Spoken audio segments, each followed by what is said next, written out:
నేను చేసే వంటలకి టేస్ట్ ఉంటుంది కానీ పేర్లు ఉండవు. అది గిమిక్.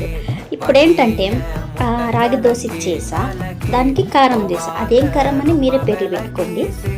నేనైతే టమాటో కారం ఉంటాను, టమాటో ఏదో మీకు వచ్చింది, మీకు అనిపించింది పెట్టుకోండి.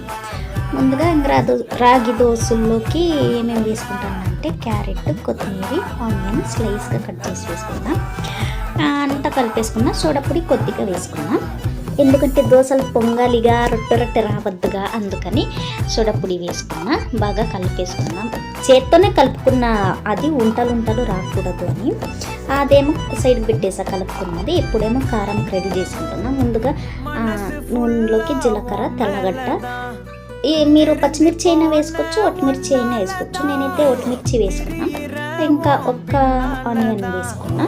అది కొంచెం మగ్గాక 2 పెద్ద సైజు టమాటోలు అయితే కట్ చేసి పెట్టుకున్నా, అవి కూడా వేసేసుకొని కొంచెం మగ్గనివ్వాలి. నేను ఇక్కడ టిఫిన్కి అంటే ఒక్క పూటికి సరిపడా చేసుకుంటాను. బ్యాచులర్స్ కానీ హాస్టల్లో ఉన్న అమ్మాయిలకు కానీ ఇది చేసుకొని నూనెలో చేసుకుంటున్నాం కదా, స్టాక్ పెట్టుకోవచ్చు అనమాట. ఒక వారం వరకు. అంటే పచ్చిమిర్చి వేసుకోకండి, స్టాక్ పెట్టుకునేదైతే ఒట్టమిర్చి వేసుకోండి. నిజంగా స్టాక్ ఉంటుంది, బాగుంటుంది టేస్ట్. కానీ వాటర్ అయితే యాడ్ చేయకండి. స్టాక్ పెట్టుకోవాలంటే వాటర్ యాడ్ చేయకండి. అప్పటికప్పుడు తినేసేదైతే వాటర్ వేసి రుబ్బుకోవచ్చు, మిక్సీకి వేసేసుకొని. ఇంకా కారం అయితే రెడీ అయిపోయింది. ఇక దోశ అయితే వేసేసుకున్నా. మా పిల్లకాయ అయితే వచ్చేసింది. నాకైతే భలే డిస్టర్బ్ చేస్తుంది అసలు. క్యారెట్ తురుము వేసి మరీ రాగి దోశ చేస్తే అసలు మా పాప తినలేదు.